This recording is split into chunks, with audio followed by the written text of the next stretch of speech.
Bon après-midi, mesdames et messieurs. A bit surprised, right? I'm speaking in French right now. Well, I'm from Mauritius, which is a country off coast of Africa. It's a little tiny island which mostly people don't know about it, but it's a great place. Well, coming from this island, when I first came here to the United States, it was amazing. It was an ever-growing dream for me to come here. And today, I'm here in front of you to share my journey and also talk about the generation game, which is really close to me. This is a picture of my dad. He's a CEO of a company, Pallavi Gopee Company Limited, which is a private family company, which my grandfather started 50 years ago.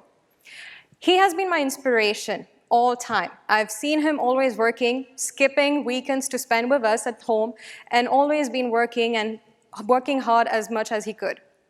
Today, I want to be a CEO as him, and he is my only inspiration for which today I'm pursuing a degree in organizational dynamics.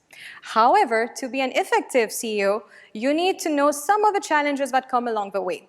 Some of the challenges would be the generation game, where you have to study the intergenerational differences which occur in the workplace. So here we go. Let's embark on a journey of a generation game. Well, everyone knows we have 5 generations in the US economy right now, starting off with the veterans, the baby boomers, the Generation X, the millennials, the Generation Z. The baby boomer would be the ones which starts from 1954 to 1960. They are the one who has been really hardworking and known as the workaholics. They are pretty much the one who really started off the revolution in the workplace. After that comes the Generation X. They are pretty much the last generation, known as the latchkey generation. They have been sandwiched between the baby boomers and the millennials. After that comes the millennials. We are known as the revenge kind of generation, somehow. Well, that's how it's being put. We are really pragmatic. We really want to have like the notion of, changing the world. And I do believe we have a potential to make it work in a way or the other. And the Generation Z comes up later on, after the 2000s, which are normally the recent college graduates. Today I will be talking about how all these generations, they do work together. But somehow, if we want, we could see the workplace without having this generation existing altogether, without having these boundaries, which is making us think that, oh, this person who is here, he's from a Generation X, or that person over there is a millennial. So how do we differ that at work? First and foremost, it's important to understand the nature of the generations. A generation is kind of determined as a span of lifetime, which is really worked on the experience and the notion of how much time you have been spending within the workplace. The me generation. Me, being a millennial, for sure, people would be judging us. And I will be coming up with great Google researches, which Google has been working with algorithm about each and every generation. And you will be pretty surprised with whatever results we'll be getting off. So, baby boomers. Well, it's pretty interesting to see that the baby boomers are pretty angry and pretty frustrated with life. Well, it's pretty interesting to see that, but let's see for the next one. The Generation X. It's called as the forgotten generation because somehow they have been sandwiched by the baby boomers and the millennials. And being known as the latchkey generation, they are some kind of like, lost in the midway. The next one will be the millennials. Yes. Interestingly, we are stupid, we are liberal, and one of our Google research I found out about, we are obsessed with food. So this is a pretty interesting one which I came about. So these are the results which we got from Google. The Generation Z, the future.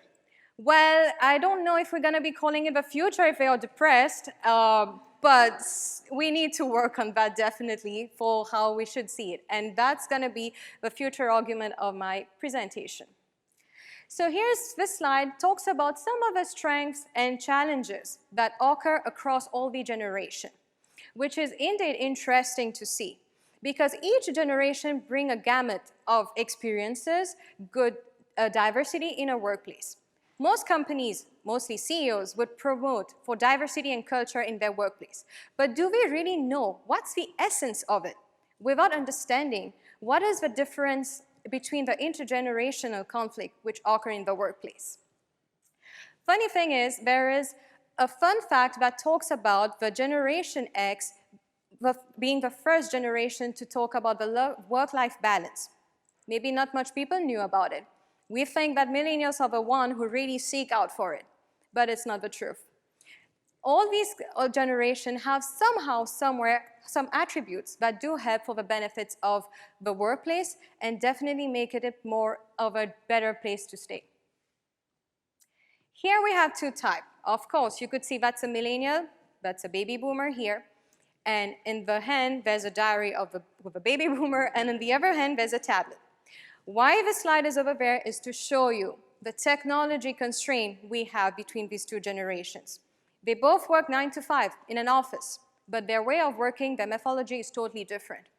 How do you really bridge the gap between these two generations and make it work as a CEO to make sure that your company is profitable and also is making sure of having employee welfare along the line?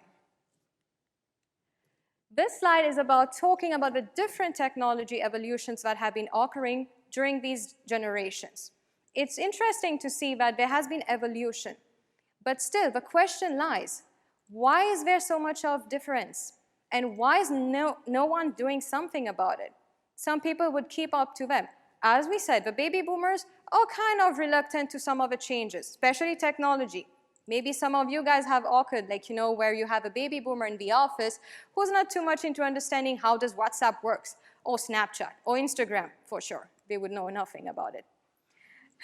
But nowadays, we have so much of evolution occurring in the workplace.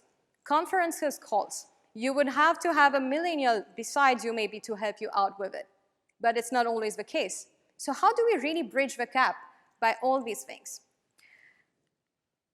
Some of the solutions which I would be coming up is totally not solutions that are strategically placed, but solutions that also occur from the human empathy, from the essence of everyone in the workplace. First of all, fostering collaboration. It's important that the millennials and baby boomer work together and have an open-minded way of seeing things. Millennials should seek out for the mentorship from baby boomers. Baby boomers are there to help them. Of course, they have some of the attributes where they are really reluctant, and sometimes they could be stubborn on some of the concepts we present, but still, they would be there to really helping out the millennials if they seek out for that. Second would be adapting the HR strategies. It's really important for a company, especially a CEO, to make sure that they take care of all these specific strategies that will be really helping them along. So let's all make it work together and grow the company as a really together company with a group and collaboration that really works together. Thank you so much.